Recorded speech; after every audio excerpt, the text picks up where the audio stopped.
Welcome back to our program, Hollywood Structured. As some of you already know, our program is designed to help the young people who wish to enter the entertainment field, may it be music, nightclub work, theater, television, or film. It is also designed to help the parents and the educators of those young people, to help them understand their wants and their needs and the pitfalls and the traps they may fall into unless thoroughly acquainted with the inner workings of Hollywood. Today, as our special guest, we have yet a member of another branch, someone who always wanted to be a singer and an actress, and ended up being a literary and directorial agent. Her name is Sheri Mann. Hello, Sheri. It's nice to be here, Lilyan. Thanks. You're welcome. Before Sheri shares her experiences and her expertise with us, I would like to speak to you today about something I've spoken about before briefly, but since we have a literary agent, I think it's the right time. I would like to talk about text and subtext. Now, there is an expression that you hear often in life, and of course if you're studying to be an actor, you will hear it all the time: subtext. And the expression is, it's not what you say, it's how you say it. Let me explain. It has been determined, not by me, by some speech expert, that we speak approximately 150 words to 200 to 220 words a minute. However, it has also been determined that we can think 4, 5, 6 times faster than we speak. Therefore, any idea which will cross your mind just as you're about to say something will alter it. Let me give you an example. Let's say that I'm sitting across the table at breakfast with my husband, or a very good friend, and I am in a happy mood and I'm about to say, "Pass me the sugar, please." Suddenly, the clock rings, and it is 9 o'clock when I thought it was 8 o'clock. I'm going to be late for the studio. The thought that comes to my mind is, "Oh, I am late." The line is going to come out exactly the same way. "Pass me the sugar, please." Now, I'm not angry with that person. It's just the subtext, what I was thinking at the time I was delivering that line. Let's say, on the other hand, that I'm about to say the same line, and my little kitten jumps on my lap and licks my nose, and I look at the kitten and I said, "Oh, you look so cute." But I have to deliver that line. So the line will come out, "Oh, pass me the sugar, please." Same way. Now let's say that I'm very much in love, and I'm looking across the table, and I want to look at that person and say, "I love you so much." The line is going to come out exactly that way. "Pass me the sugar, please." So you see that what you are doing is, actually what happened, let me explain. When you get a script and you get a role, a character in the role, it is flat on the paper. It's you, actors, and you, directors, who have to bring up that character to be a three-dimensional character. And one of the ways you do it is by introducing subtext. I said one of the ways because there are other things that have to be done in a scene analysis. Now, you can play that line any of the 243 different degrees of emotion that are written up in the dictionary.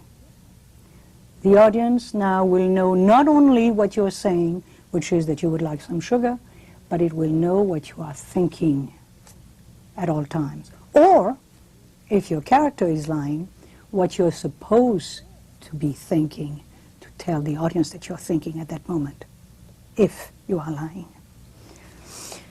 Well, remember, subtext, sub means under, not submarine under the water. Subtext means what is under the text, your thoughts, your emotions, your feeling. Well, I think I've spoken enough about subtext. Let's join somebody now who will talk about the text itself. Sheri, You are the first literary agent that we have on our show, Oh. and directorial agent. So I would like first to ask you a couple of questions. Were you born in California? In Los Angeles. You native? Los I'm a Angeles? native, yes. Which is very rare. It is. But you traveled after that, didn't you? A lot. I was married, you were talking about after I was Yes. married? Oh, I was married to an opera singer. No. Oh. When you were a child. When I was a child, yes, I Yes. traveled a lot. My father was a mechanical engineer involved with television in the beginning days. So we were in every place. We were in the East and all through the country working for Packard, Bell, Hoffman, all the companies who were designing television. And when I was 4 years old, we had about a 4-inch one in the living room, and all the neighbors came for live television and cartoons. It was Now, great. do you think that encouraged you to go into what you thought you wanted to do, singing and acting? Well, I was always kind of had an outrageous personality and loved people and loved to act and show off, you know. So I guess it did, yes. Did you study in school? Did you study? I studied dance, and which I think helped a lot. Mostly dance, tap and ballet, all through school. How about singing? Yes, later, a little later with the singing. More when I got in college, I got serious. Would you like to tell, because I think it's an adorable, amusing story, your first chance at singing the national anthem, I believe? Oh, yes. My father connected, at Easter time, connected up the speakers for a park across the street from us and told them, without asking me, that I would sing God Bless America. And so he told me about it, and I thought this was a wonderful opportunity. And I was great, and I got up there, I was very together, and I got up there, and the man said, what's your key? And I had no idea what that meant, so I went running, crying down to my parents, saying, I don't have a key, I don't have a key. And the whole audience laughed, and of course then I cried through the rest of the song as I sang it, my first debut. Your first debut. Yes. All right. Then you went to school, you went to college. Did you graduate from college? Yes, graduated from USC. What did you graduate, minor and major? Well, I started out with English Lit, and then I ended up with a degree in telecommunications, minor in music, and always involved in performing arts. So it was all In the back? combined. In the back.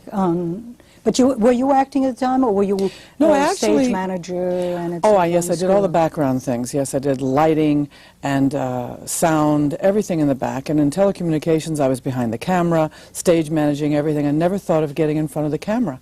I guess I thought I was a little shy later on, you know.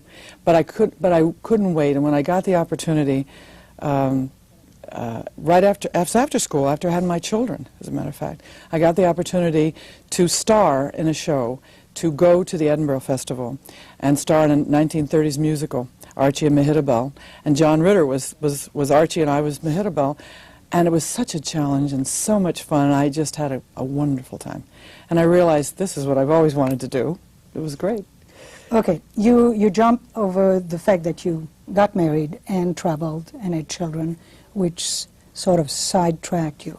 What happened during those travel all over Europe? Well, I was married to an opera singer, and we traveled everywhere. We were in Germany. I learned languages. My children were always in a little tote bag going everywhere with us. And people thought I was crazy to take my young children around, but I thought, this is wonderful for them. And it turned out to be a great time for them with all of our travels, because they all speak languages, and it's a great experience for them, broadening. So you were totally surrounded by music. My mother was a time. pianist and organist, yes. Always singing, always singing. It was wonderful. Okay, now how long did you stay in Europe? Well, the first time, every single year I'd be there, and then my husband came back to the Hollywood Bowl to perform. I see. So then we'd go back over for the winter season of opera, and we traveled all over Germany mostly. And then, unfortunately, you divorced. Yes. And you came back to the United States full of knowledge and full of money? No money. Zero zip. Not 2 nickels to rub together. And it was quite an experience to come back with that. I didn't want to ask my parents for help. And so I had to go get a job, and I had this telecommunications background, so I thought I'd go out and try and do that, but it was very difficult. And when I arrived, now I don't want to jump, so we had to How many jobs did you get at that time? And first Because some of the young people out there think that, oh, well, I'm going to be an actor, I'm going to be a singer, I'm going to be a musician. I don't want to do anything else. It will deter me.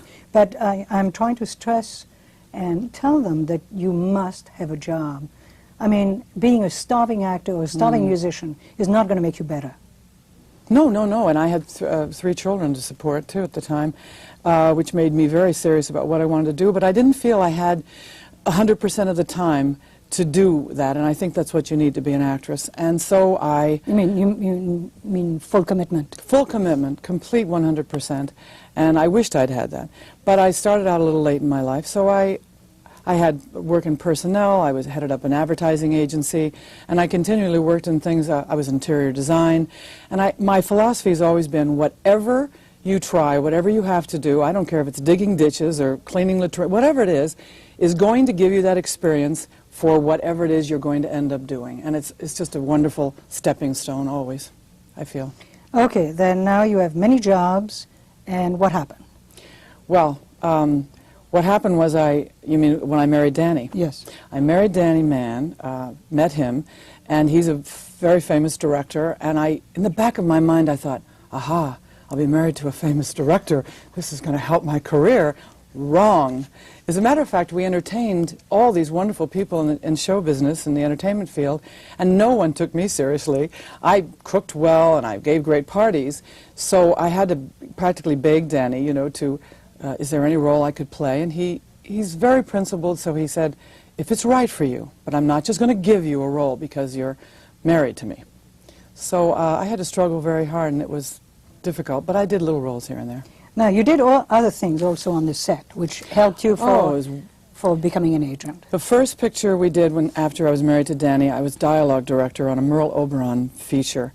And what a great experience it was, because here I'd had all this great acting background and training, and now I was playing her part when all these actors would come in for their 2 weeks' work or whatever, and I tried to read like she did to give them the best I could give them, and it was wonderful for me. I got more out of it than anybody, I think. And then I was also assisted him and watched production, and I thought, I'm the luckiest person in the world to be sitting at his right or left elbow watching all the production, finding out all the values, and he even started asking me what he thought about when there was a problem with the scene. And I began to pick up on things and feel free to talk to him. It was very exciting. All right. Now, how did you become an agent? The ghastly part. Is it bad? No, it wasn't too bad, but quite a few years ago, after all my experience at the Edinburgh Festival in London, John Ritter and I and a number of people in the company were auditioning at a backyard of a home in Hollywood for backers to put money into this show, and it was a Jules Feiffer review. And I played the older, more sophisticated woman, and afterward this very handsome man came up and everyone said, he's an agent, he's an agent. And I thought, oh, he's going to tell me what a nice performance I gave. And I was waiting for all this adulation, and he said, you'd be a wonderful agent. I was horrified. I thought, an agent?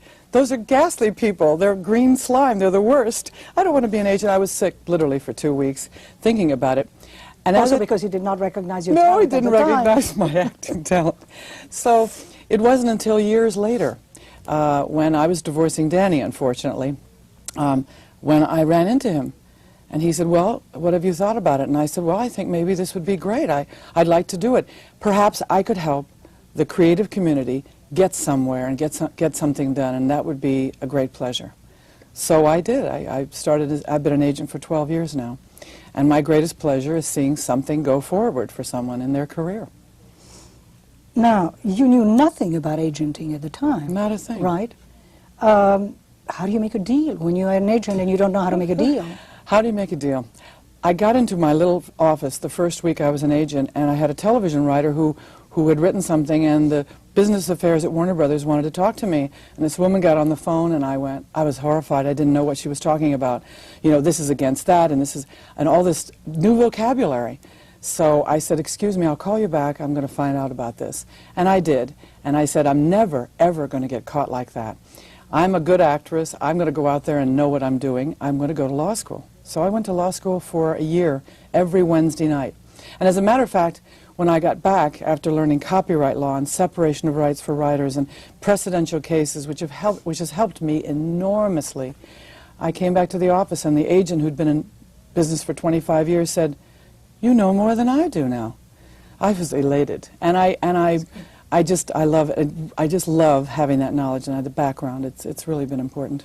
Now, what I find interesting is the fact that you major in literature and never used it until now, really. Isn't that's fascinating? So you went full circle. I thought you could only teach with that at the time. I see. And I didn't want to be a teacher. And then the telecommunications came in, and that was my thrust. And now I'm so thrilled that I have that background. So that's another reason why everything you learn is going to come back and help you later, and I'm real happy about that. Now, you represent script writers, and do you represent also novelists? Yes, I'm probably a little different than most. I try and represent the whole gamut. A literary agent in New York is usually thought of as a book agent. And I do represent some books, but I tend to send it back to New York to someone I know back there if it's really? a book, because I feel they're more in tune being in New York than I am. But I will ask to get the movie rights so that I can sell the movie and television rights out here. That's how I work that.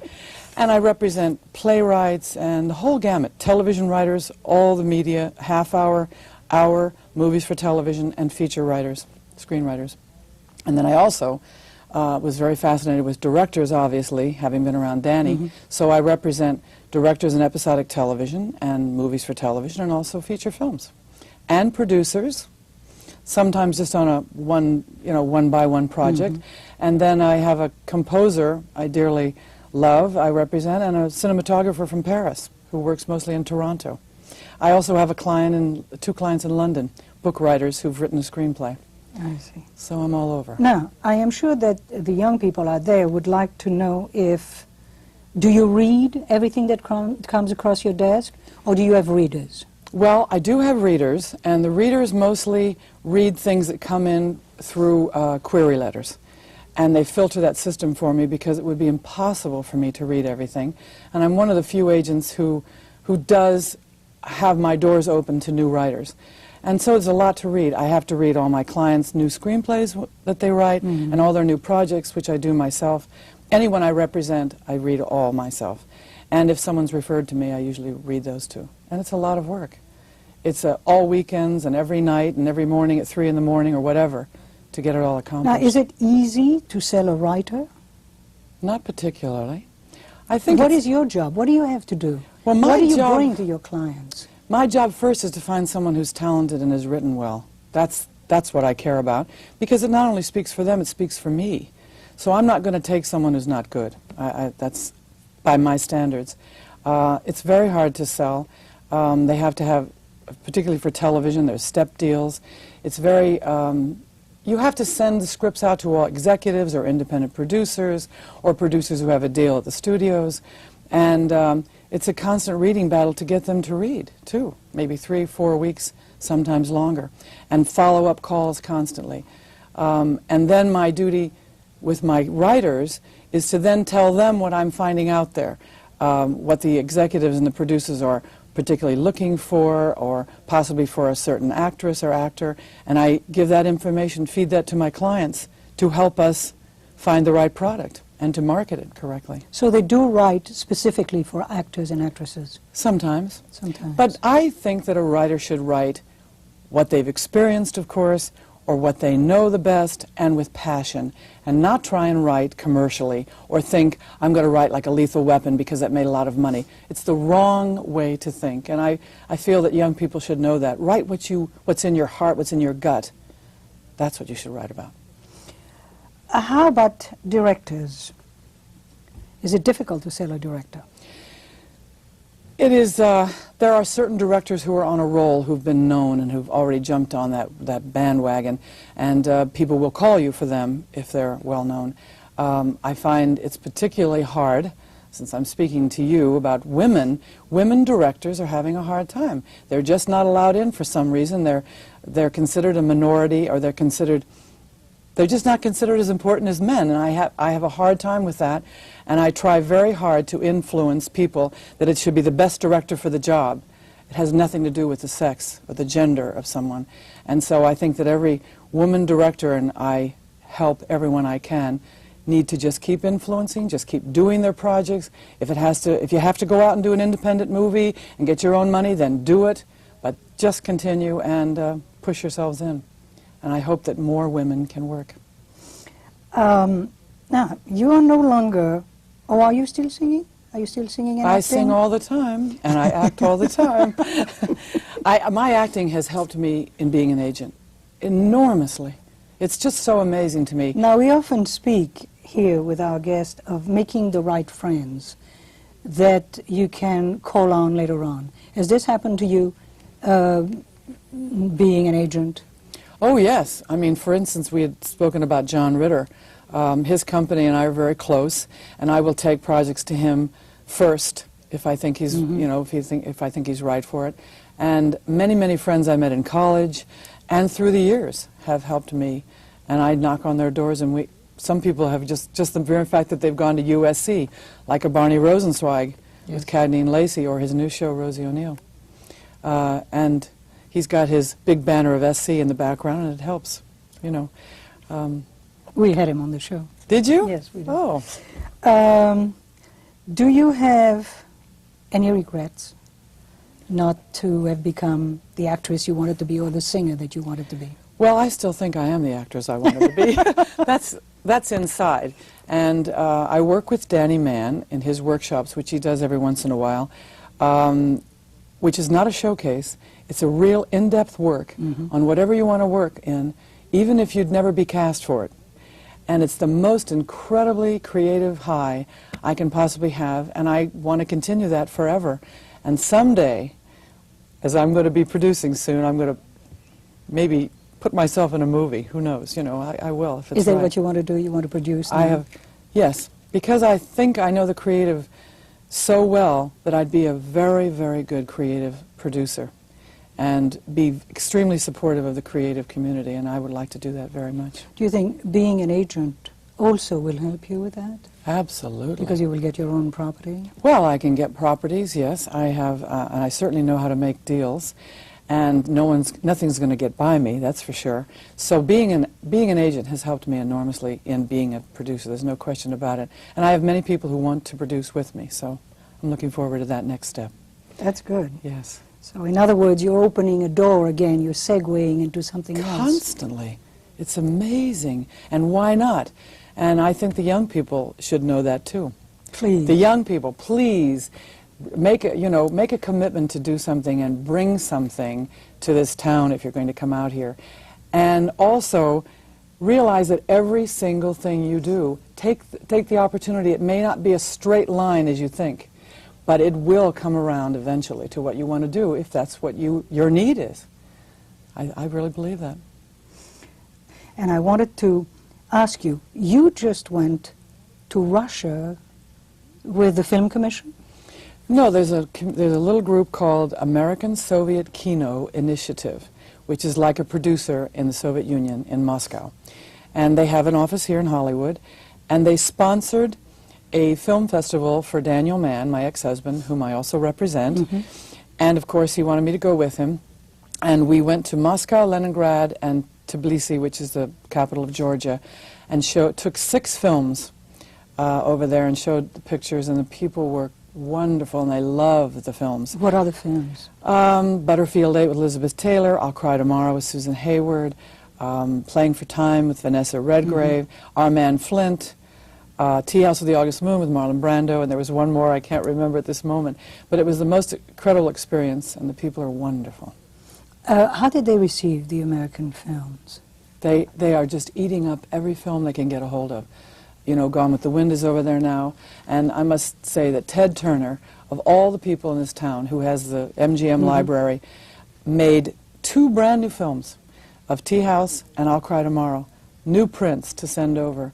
And everyone here was very, very, very wonderful about that. They sent them over, and then the Russians sent them back, because there's no copyright law over there, you know. Oh, really? People were very worried about that.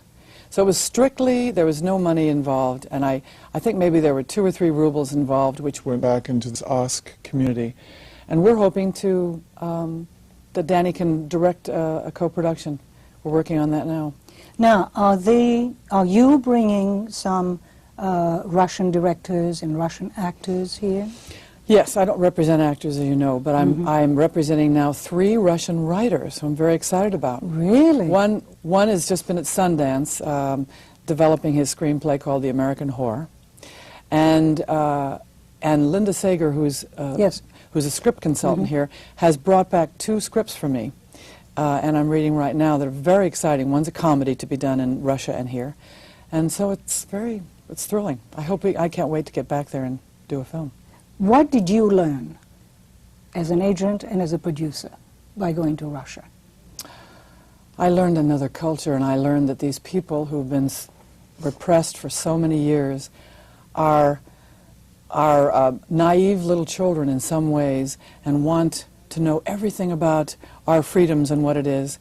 And I want to help them to be influenced the right way. Obviously, there's going to be some wrong ways, too. But I learned that the people are the most precious people, the most precious thing in the world, everywhere. But particularly these people, because they seem so naive and so influenced easily, and I want to help influence them correctly, basically. Now, you're learning Russian too, as I am. Yes. I doubt that we could have a big conversation. No, привет. Yes, it's a difficult language, but I want to do that because I think communicating with people is important, and I do speak other languages, as I know you do. Yes. Well, we have to wrap up.